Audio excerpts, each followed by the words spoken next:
Welcome to Coach Bennett's podcast, where every run has a purpose, where kindness is hardcore, where this is about running, and this is not about running, where every starting line is a finish line in disguise, where rambling still gets you where you need to be, where pineapple will never ruin your pizza, and the sodas, adult and not adult kind, are always cold, and where there is room on the starting line for everybody.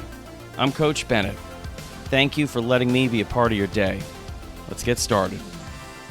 All right, let's get started, and welcome to episode 102 of Coach Bennett's podcast. Now, I usually start these episodes with a little blurb about the number and what's the first thing it makes me think of, and I'm not going to stop doing that. So 102 makes me think of FM 102.7 WNEW, which was a kind of a rock. I'm not going to say it was classic rock, but it played a lot of classic rock. It also played some just normal current rock music. This was back in the 90s when I would listen to it. I started to move more towards FM 106.3 WHTG, modern rock at the Jersey Shore. That was the call sign for that radio station. If you're of a certain age, you remember the radio stations you listened to. But anyway, 106.3 modern rock at the Jersey Shore, that was my favorite radio station of all time.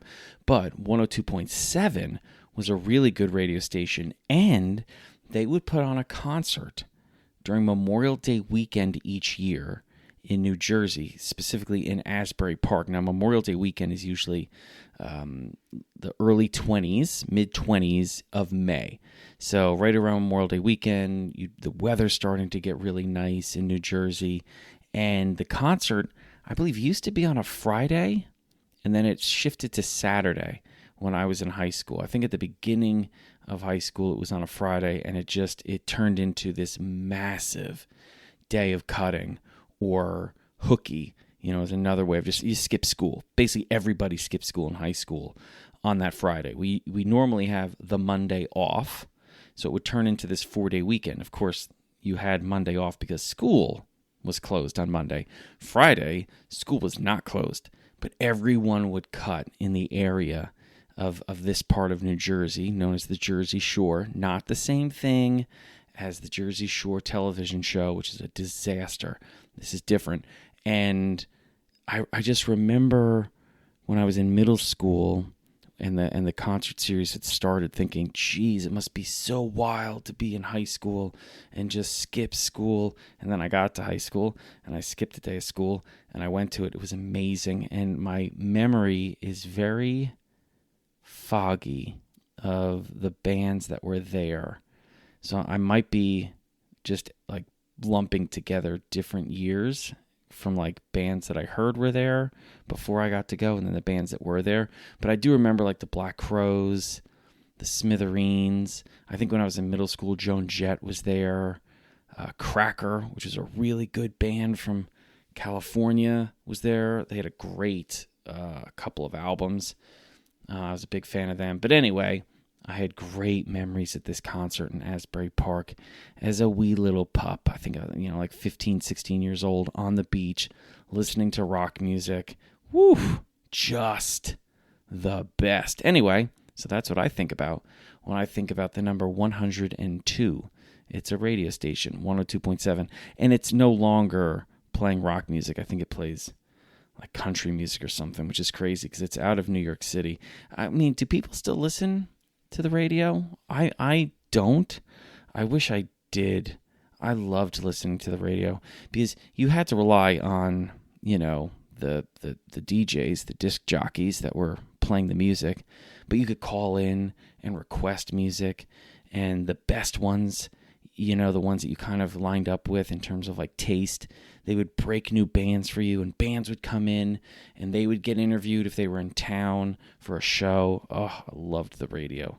Man, simpler days indeed. I was thinking about the fact that so many kids would cut that weekend at all of the local high schools in this area. And, it would be like probably a big scandal nowadays that all these kids were cutting, when back then it was just kind of, well, they cut one day. What's the big deal? So who knows?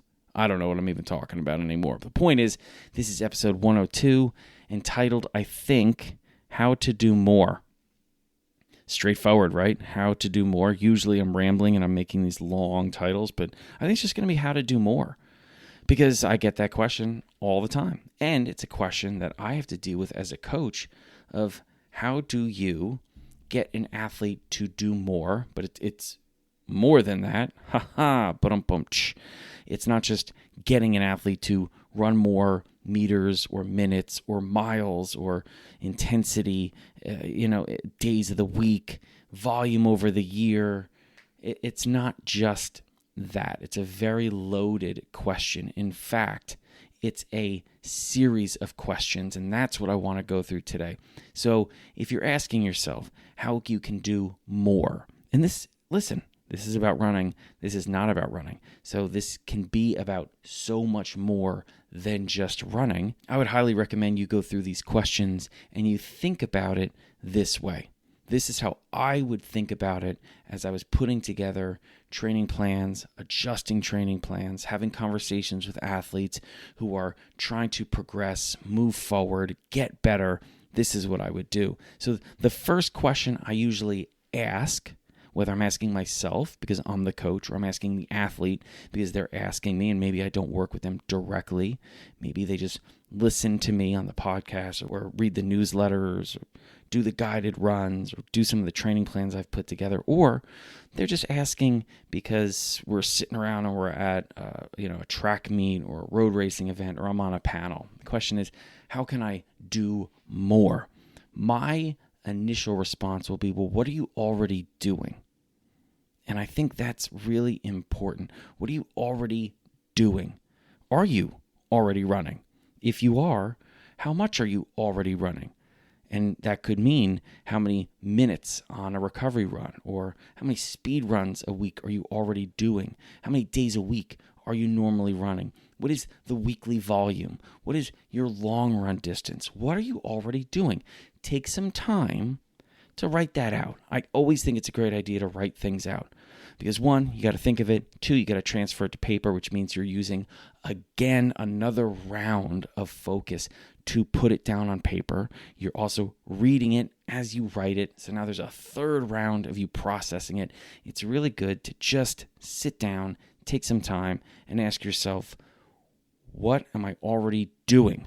Once you've done that, I would ask another question. Well, there's going to be a lot of questions here, so I'm not going to keep saying I'd ask another question. I'm just going to ask the question, what are you not doing that you should be doing? This is going to take a little bit more thinking on your part, because I want you to kind of really process not just what you're doing, which is what is maybe an easier question to answer. So you've got that down on paper, but now you can look at it and think, what's missing? So some of this is going to pull from what you know you should be doing, and then really maybe spend some time talking to people you respect, people you look up to, people you work with. Ask some of the things that they do, whatever this is about. This could be about studying for biology this year. It could be maybe a new role you're taking on at work, and you can talk to other colleagues and ask them what they do in their job and how they prepared for it and how they progressed through it. So this may involve, more than you just asking yourself. You may be bringing in other people's voices to this question. What are you not doing that you should be doing? Now, there's an important kind of meaning to should be doing here, right? Because I didn't ask you, what are you not doing? Because there's lots of stuff that you're not doing that you should not be doing. That's why I added on that you should be doing, okay?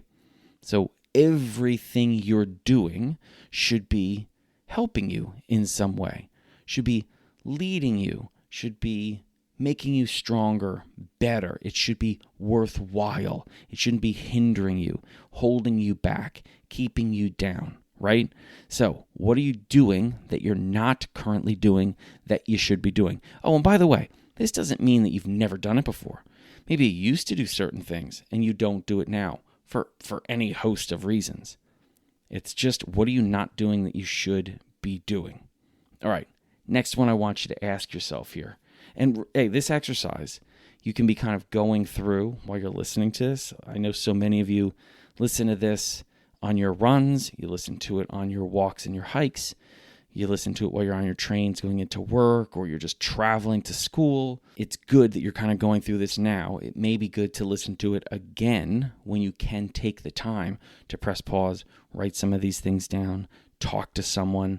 So just realize that just because you've listened to this once and you're processing some of this maybe on the run or on the walk or on the way to work, it doesn't mean you can't listen to it again to really put the time in to work through this. Because like I said, this is going to help with more than just running, because this is about running and it's not about running. Okay, what are you already doing that you don't need to be doing? This is a really important one. And I think coaches need to pay attention to this one, because too often coaches think more, and they don't think that sometimes the way to get more is to do less of some things. So what are you doing now that you do not need to be doing? There's lots of things that could fill that up. And I'll tell you what, sometimes you're running too much, too many miles, too many minutes, too much intensity. So what you're doing in order to run better is to do less running. I'm not saying that's the case all the time. You'd be surprised, though, how many times it is, in fact, the case. Once again, you may need another set of eyes, another set of ears to kind of tell you what you may be doing too much of, or something you're doing that is just not beneficial, that is, in fact, a hindrance to your progression. This is going to take some thinking. It's going to take some time. Just like anything else that's really good, you have to put in some time, some work, some effort to get the results you want. So these questions, yeah, there may be some things that are popping into your head immediately, which is great. I'm just saying, give yourself some time, some grace to think through these questions where you're not rushing the answers. Some will rush forth, but some you're probably going to have to search for a little bit. And this sometimes is one of them.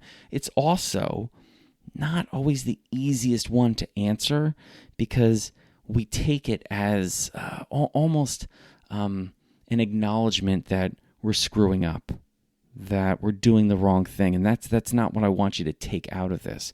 What I want you to look at this is really you're refining, you're adjusting, you're doing exactly what a great coach would be doing.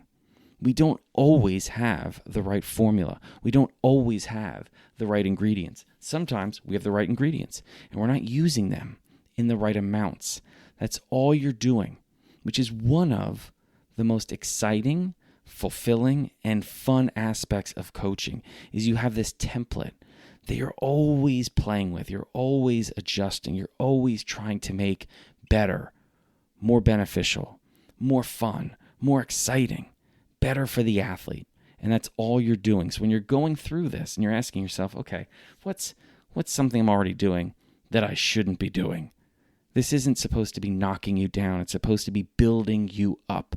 If the answer is something like, I'm running too many hard miles, okay, this again is not an opportunity for you to say, I'm an idiot, I don't know what I'm doing. No, it's the opposite.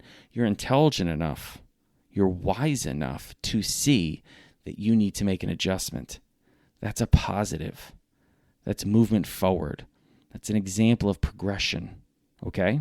So that's what I want you to be thinking about. And remember, like I said, it could just be, sometimes the answer to this is not cut it out completely.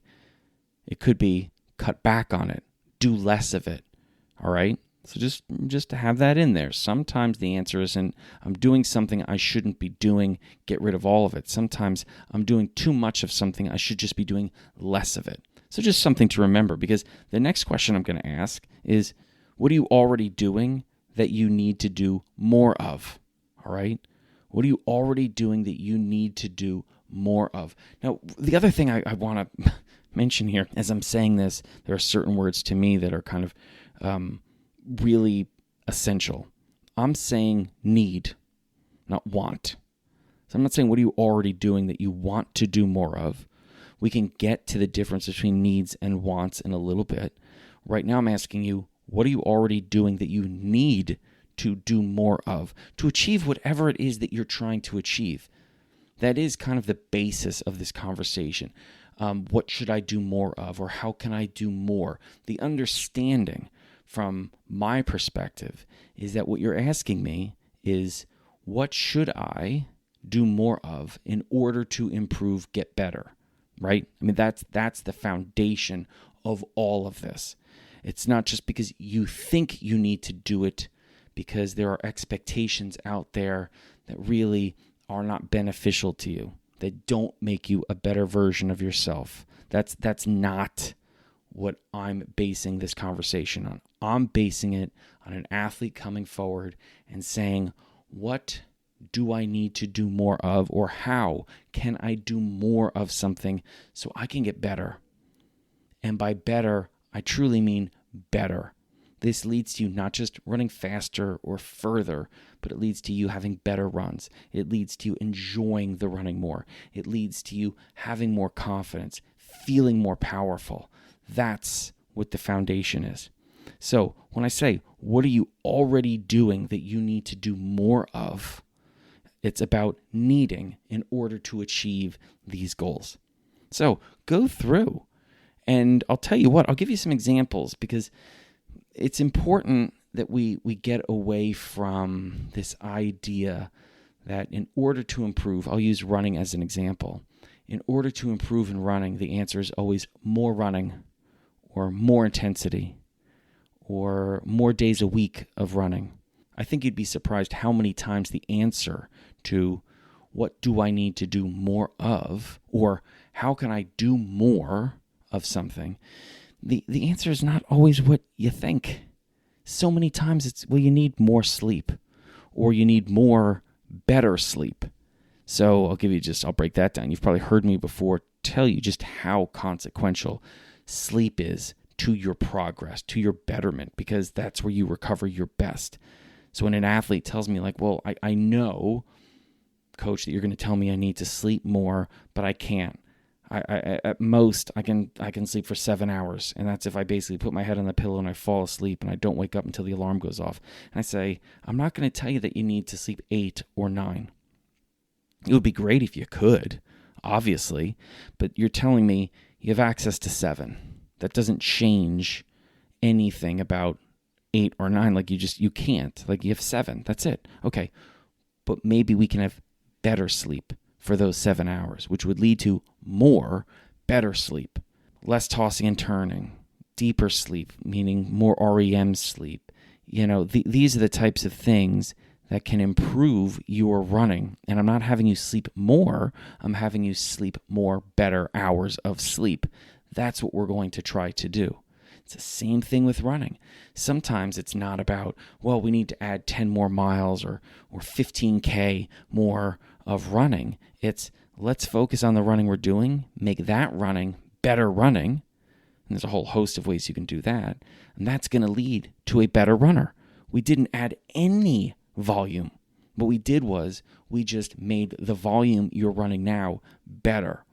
That's just something I want to plant in there. Maybe I should have planted it in there right at the beginning, but now is as good a time as any because now is now. So I want you to be thinking about that. Sometimes more is not always more of what you think.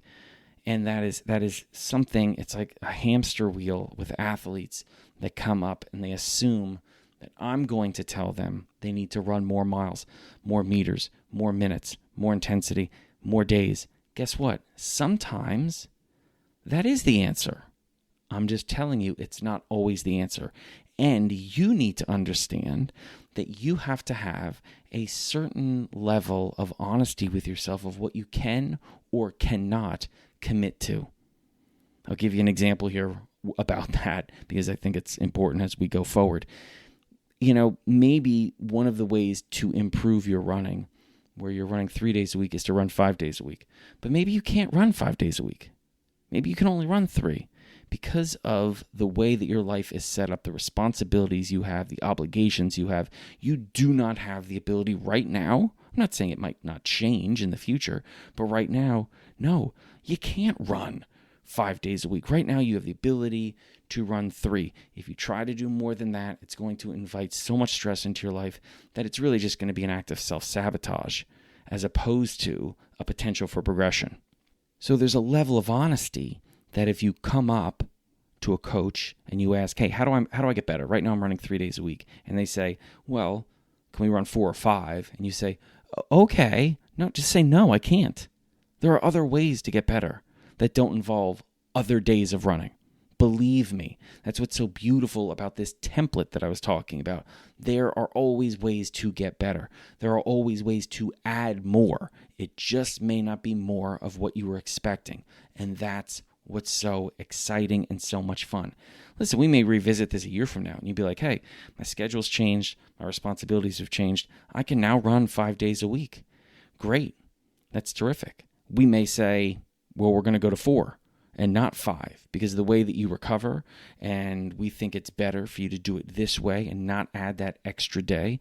We think it's better right now to go 4, not 5, so we can actually be focusing on even better recovery, so we can have even better 4 days of running as opposed to 5 days of running, not as good recovery, and we're not going to progress as much. All right? So just something to think about. All right, another question that's, I think, one of my most fun ones I get to ask, because it's kind of like a whole series of layups when you say this. What are you not doing now that you should be doing that you could add really easily to your life? Like, what are the layups? What's the low-hanging fruit?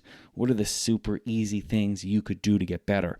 Because what happens with so many athletes, they assume the only way to get better is to invite really difficult things into their life. And I get it. It's a cool mindset. You know, it's brave. Like, hey, you know what? I'm ready to do hard things. Well, guess what? Sometimes getting better isn't as hard as you think. I'm not saying it's always easy. In fact, I'm not saying it's really ever too easy, but it may not be as hard as you think to get better in certain ways. Like when I talk about the sleep thing, yeah, for some people it's very difficult to put together a sleep routine, to make sure their room is cold, to have an eye mask, or be able to like really make the room very, very dark. It's really difficult because they have so many things going on. And so, but for other people, they're like, oh, that's really easy. I can do that. Or just drinking more fluids, which aids recovery, which helps with your focus. All of these different things. Like, just, okay, have that glass of water in the morning before your coffee. And people are like, okay, well, what else? I'm like, well, that's all we're going to work on this week, because I know that when you wake up, what you told me was you have 2 or 3 cups of coffee, and then you go to work. Well, what we're going to do is we're going to have a big pint of water, then you're going to have your coffee, okay? And I bet you have 2 cups of coffee instead of 3 cups of coffee. And when you get to work, have another pint of water. And that's all we're going to focus on Monday through Friday. That's it. Adding these 2 pints of water. And like, yeah, but should I be adding like strength training? Should I be doing like some core work, maybe some drills, maybe adding some miles? Let's just add 2 pints of water every day this week, because you will improve. Let's just focus on that. That seems too easy. Okay, well, guess what? Getting better just got too easy. I mean, what are we complaining about now? You know, like we're complaining that it's too easy to get better, because having those 2 pints of water that you don't normally have is going to make you better. It's also going to make you better at work or school or just in life to have those 2 pints of water that you don't normally do. Because according to you, you have those 2 cups of coffee, and then you probably don't have something to drink really until lunchtime. And when you do have something at lunchtime, it's probably a soda, which is fine. I'm a Coke guy myself. I love it, especially in a can. If it's going to be soda in like a plastic bottle, I'd rather it be Pepsi. I know it makes no sense, but Coke in a can is so much better than Pepsi in a can, but Pepsi in a plastic bottle is so much better than Coke in a plastic bottle. I don't even know how it's possible that this is reality, but it is. But I'll tell you what, before you have your Coke, have a water. After your Coke, have a water. You're probably going to cut down on the amount of soda you have, even though you're loving your soda, which is great. I don't want to rob you of your soda, because I know how great it is sometimes. But here's a way to cut back on the soda without robbing yourself of the joy of having a soda. And you're going to walk out of that 3-drink lunch, pint, soda, pint, and by the way, when I say pint, remember, focus, I'm talking water here, you're going to be a little bit more hydrated, which is great, terrific, fantastic, better focus, better recovery. Whew, I love it. What I'm trying to say is not everything you need to add and not everything you need to do to get better is so hard. It doesn't have to be so hard, okay?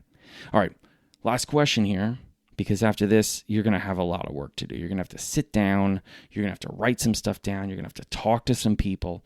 Is what are you not doing that you should be doing that can be added but needs to be well planned out? All right, I'm going to say that again. What are you not doing that you should be doing that can be added? So you got room. I'm not telling you to do something that you're not doing right now that's suddenly going to have this momentous change in your life. But I will say you are going to need to take a little bit of time to figure out where to put it. Now, that water example, you don't need to schedule this. You don't need to put it in your phone unless you need to remember.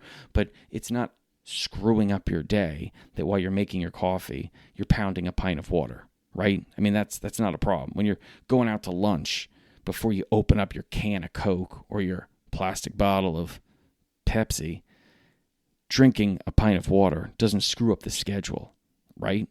But there are some things that you're going to have to schedule to make sure these things get done.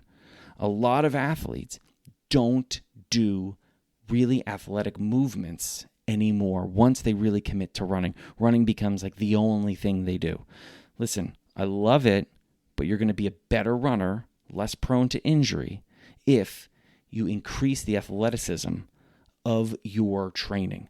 Meaning, you do some side-to-side movements, you're working out in a diverse type of way, and by that, I mean you're bringing diversity into your training, different types of runs, different types of efforts, different types of terrain, but this is going to take some scheduling. This is going to take a little bit of planning. So let's say you normally run 30 minutes from your house on a Tuesday, all right? Let's just keep it simple. You run 30 minutes on a Tuesday from your house. What I'm saying is you need to do some drills. And you're thinking, drills? Oh my gosh, this is crazy. No, drills are not that crazy. They're very simple movements. They're just movements that mimic things that we don't normally do, like exaggerated high knees or butt kicks. I mean, these are all movements that we do in running, but they're not as exaggerated as they are when we're doing them specifically as drills. Or we use a ladder and we do lots of side-to-side movements, and you're thinking, oh my gosh, now I need to buy a ladder. No, you don't need the ladder to do the movements. The ladder's just there to kind of guide you. You could just draw some boxes with chalk in your street or on your sidewalk. And you're like, now I'm an artist, now I have to draw. All right, you don't even need to do that. You just need to do the movements. But if you're thinking, I only have 30 minutes to run, and now you want me to do what, 30 minutes of drills? No, it's maybe like 5 minutes of drills. Okay, well, I only have 30 minutes. Well, all right, well, we're going to do 5 minutes of drills and 25 minutes of running. That's what we're going to do. So your run got 5 minutes shorter because you only have 30 minutes. I respect that. But what we're going to do is we're going to have 5 less minutes of running, but we're going to add in 5 more minutes that didn't exist before of drills.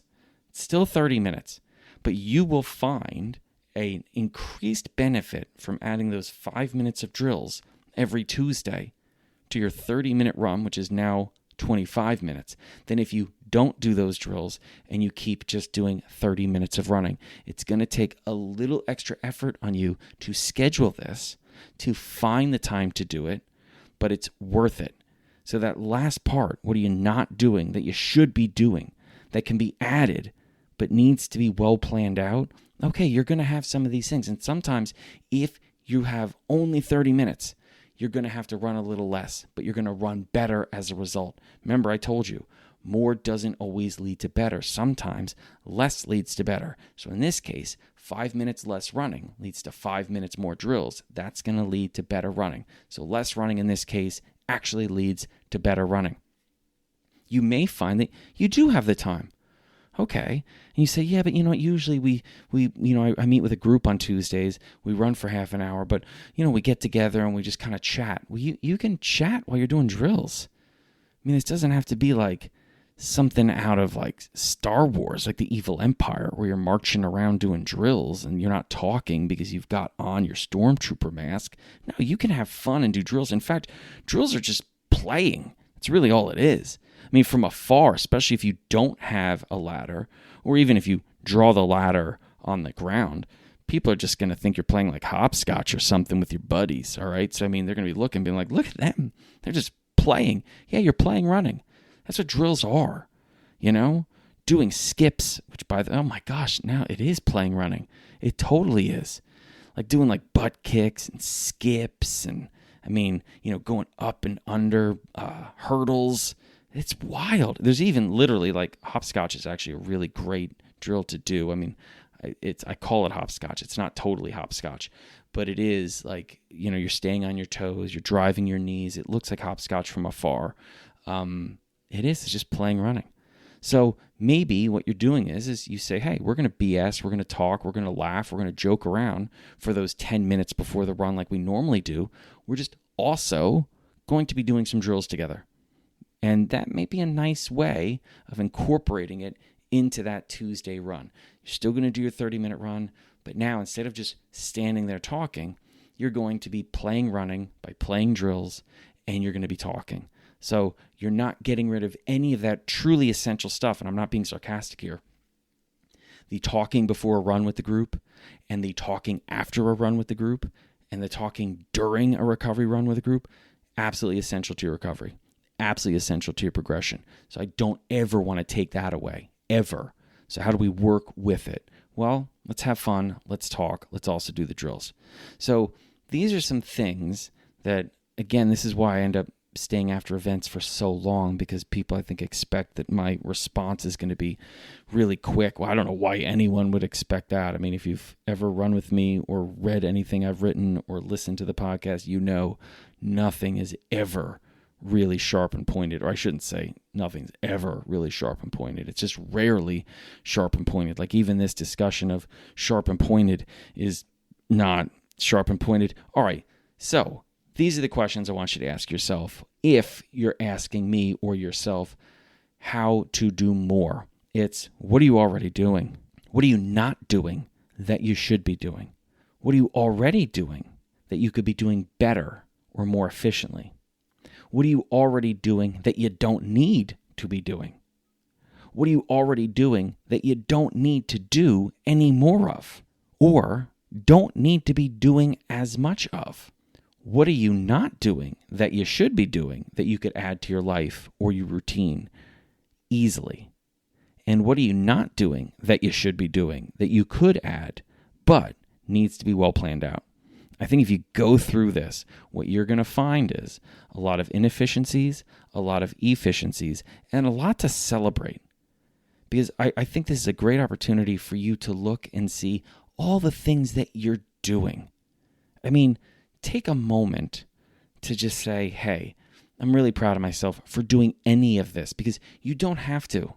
You don't have to do any of this stuff. And I know it can seem like everyone's running. No, almost everyone is not running.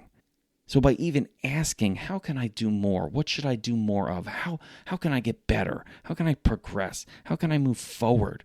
I mean, that's pretty badass if you ask me, and you should ask me because I know this stuff.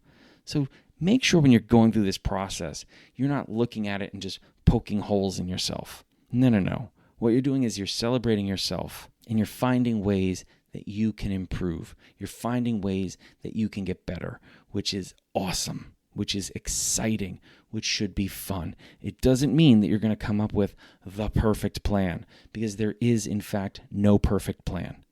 What you are doing is you're finding another plan that's worthy of trying. Soon enough, you know what we're going to be doing? We're going to be looking at it and saying, okay, how can we change this plan to make a better plan? So you're having more fun running. Your runs are better, and you're becoming a better runner. And we just repeat this all over again. Because you're always changing. With every starting line you cross, every finish line you run yourself to, you're changing as an athlete, which means there's an opportunity for us to learn from what you've earned, because you earned something with every single run. And we can figure out a new way, hopefully a better way to take on the next run. So, there you have it. And thanks for listening. That was episode 102 of Coach Bennett's podcast. And as I say at the end of all of these shows, thank you for listening. Thank you for subscribing or following the show on whatever platform you're listening to. Hopefully you're a follower and a subscriber to the show. Hopefully you've rated and reviewed the show. Please keep sending in those ratings and reviews. I really appreciate it. And until the next episode, take care of yourself, take care of each other, and I'll meet you on the next starting line. Thank you so much for listening to Coach Bennett's podcast today. And if you haven't already subscribed or set yourself as a follower to the podcast, I really hope you would. And make sure you check out the show notes, because in those show notes, you're going to find a link to Coach Bennett's newsletter and all the social media sites I'm on, like Instagram and Threads and Cameo and Blue Sky and Nope, not on that one anymore. So all the ones I am on, you're going to find it in the show notes, so check that out as well. And as always, thank you again for listening to Coach Bennett's podcast. Until next time, you keep taking care of yourself and each other.